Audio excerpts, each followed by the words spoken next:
Je vous accueille chaleureusement ce matin pour ce temps de lecture et de prière. J'espère que ce moment de rencontre avec le Christ puisse vous aider à faire face à toutes vos incertitudes en ce moment, qui vous donne la force de continuer sur le chemin de la vie. Vous êtes à l'écoute du podcast de l'Église protestante de Ronsard. Je ne sais pas si vous savez, mais demain, c'est déjà mercredi des cendres. Nous entrons dans le carême. Je vais donc partager avec vous aujourd'hui les lectures pour demain et les prières. D'abord, un petit capitule du jour, au seuil du carême. Je vous donnerai un cœur neuf et je mettrai en vous un esprit neuf. J'enlèverai le cœur de pierre qui est en vous. Et je vous donnerai un cœur de chair. Je mettrai en vous mon esprit. Mes amis, je vous invite à un moment de prière. Seigneur, tu ne veux pas la mort du pécheur, mais qui se convertisse et qui vive. Donne-nous, Seigneur, un cœur nouveau. Mets en nous, Seigneur, un esprit nouveau. Voici maintenant le temps favorable. Voici maintenant le jour du salut. Seigneur Dieu, tu aimes toutes les créatures, et tu n'as pas de mépris pour aucun de tes œuvres. Tu ne veux pas tenir compte du péché des hommes, mais tu nous invites à la repentance. Nous t'en prions, apprends-nous à accueillir avec reconnaissance ce temps de grâce que tu nous donnes pour réparer nos fautes, pour revenir à toi, et les uns vers les autres, dans la communion et le service de Jésus-Christ, notre Seigneur. Amen.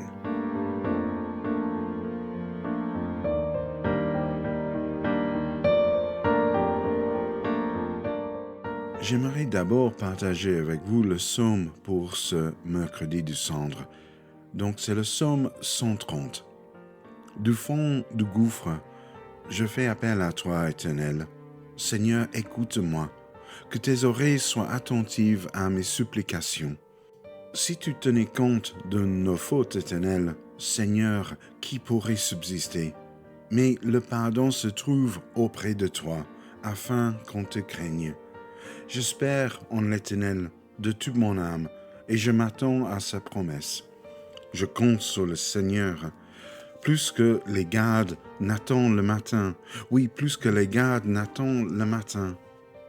Israël, mets ton espoir en l'Éternel, car c'est auprès de l'Éternel que se trouve la bonté. C'est auprès de lui que se trouve une généreuse libération. C'est lui qui rachètera Israël de toutes ses fautes.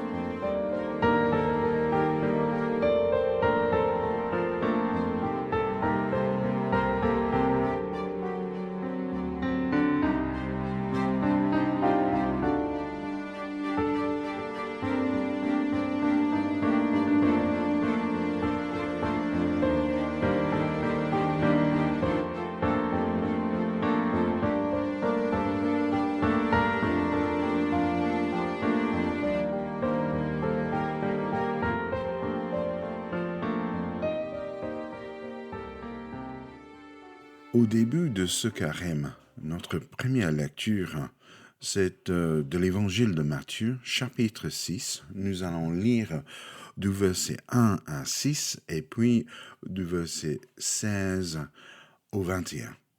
Gardez-vous bien de faire des dons devant les hommes pour qu'ils vous regardent. Sinon, vous n'aurez pas de récompense auprès de votre Père céleste. Donc, lorsque tu fais un don à quelqu'un, ne sens pas de la trompette devant toi comme le font les hypocrites dans les synagogues et dans les rues afin de recevoir la gloire qui vient des hommes. Je vous dis en vérité, ils ont leur récompense. Mais toi, quand tu fais un don, que ta main gauche ne sache pas ce que fait ta droite, afin que ton don se fasse en secret, et ton Père qui voit dans le secret te le rendra. Lorsque tu pries, ne sois pas comme les hypocrites. Ils aiment prier debout dans les synagogues et au coin des rues pour être vus des hommes. Je vous le dis en vérité, ils ont leur récompense. Mais toi, quand tu pries, Entre dans ta chambre, ferme ta porte et prie ton Père qui est là, dans le secret. Et ton Père qui voit dans le secret te le rendra. Et maintenant, nous lisons du verset 16 jusqu'au verset 21. Lorsque vous jeûnez, ne prenez pas un air triste comme les hypocrites. En effet, ils présentent un visage tout défait pour montrer aux hommes qui jeûnent. Je vous le dis en vérité, ils ont leur récompense. Mais toi, quand tu jeûnes, parfume ta tête et lave ton visage, afin de ne pas montrer que tu jeûnes aux hommes, mais à ton Père, qui est là dans le lieu secret, et ton Père qui voit dans le secret te le rendra. Ne vous amassez pas des trésors sur la terre, où les mythes et le rouille détruisent, et où les voleurs percent les murs pour voler. Mais amassez-vous les trésors dans le ciel, où les mythes et la rouille ne détruisent pas, et où les voleurs ne peuvent pas percer les murs ni voler. En effet, là où est ton trésor, là aussi sera ton cœur.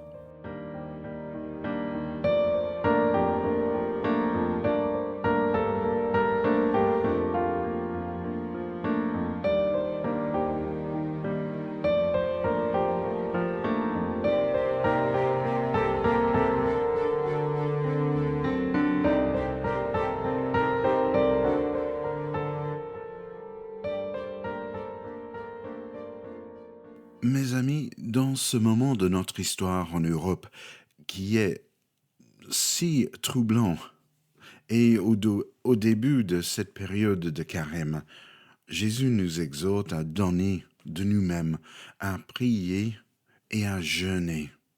Ceci est dans le but de tourner nos regards vers lui et de ne pas, comme le texte dit, ramasser les trésors sur terre, mais plutôt à ramasser les trésors au ciel.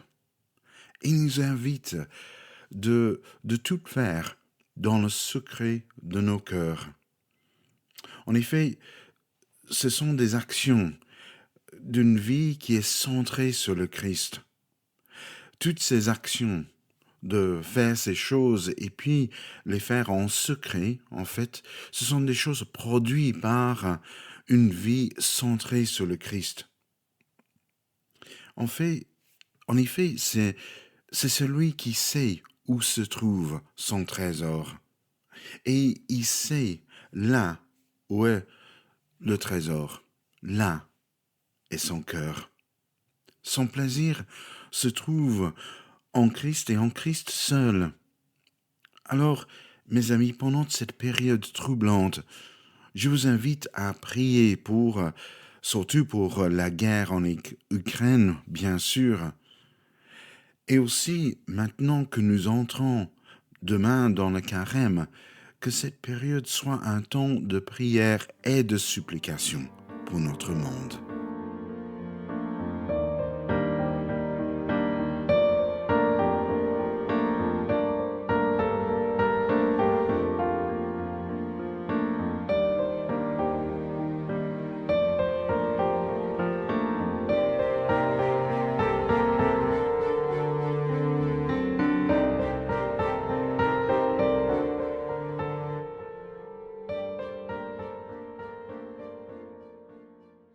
Je vous invite maintenant à un moment de prière.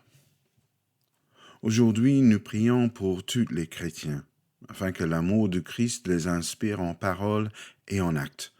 Nous te prions, Seigneur Dieu, pour l'Église dans le monde entier, afin qu'elle ne connaisse pas d'autre richesse que le Christ.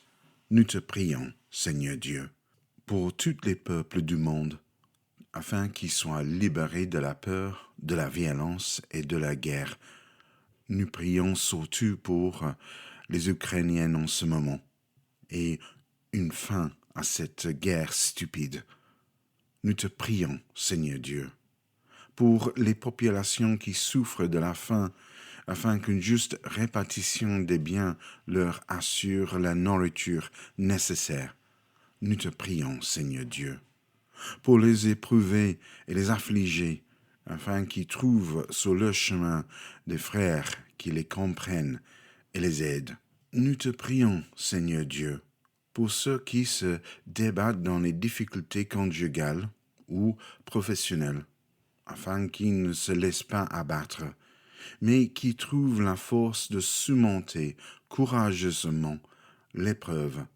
Nous te prions, Seigneur Dieu, pour que, dans les diversités de nos préférences, de nos opinions, nous sassions nous respecter, nous comprendre et nous aimer comme des membres du corps de Christ. Nous te prions, Seigneur Dieu.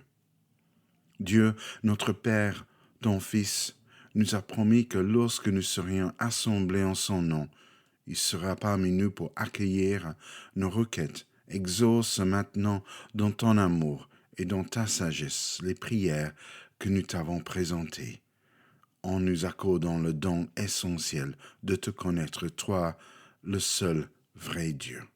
Et je vous invite à prier le Notre Père avec moi. Notre Père qui es aux cieux, que ton nom soit sanctifié, que ton règne vienne, que ta volonté soit faite sur la terre comme au ciel. Donne-nous aujourd'hui notre pain de ce jour. Pardonne-nous nos offenses, comme nous pardonnons aussi à ceux qui nous ont offensés. Et ne nous laisse pas entrer en tentation, mais délivre-nous du mal, car c'est à toi qui appartiennent le règne, la puissance et la gloire, pour les siècles des siècles. Amen. Mes amis, nous sommes arrivés à la fin de ce courte période de prière ensemble. Il me reste à dire que la grâce de notre Seigneur Jésus-Christ, l'amour de Dieu et la communion du Saint-Esprit soient avec vous, aujourd'hui et pour les siècles des siècles. Et que la paix de Dieu qui surpasse tout ce que nous pouvons comprendre, garde nos cœurs et nos pensées en Jésus-Christ pendant ces moments difficiles et troublants.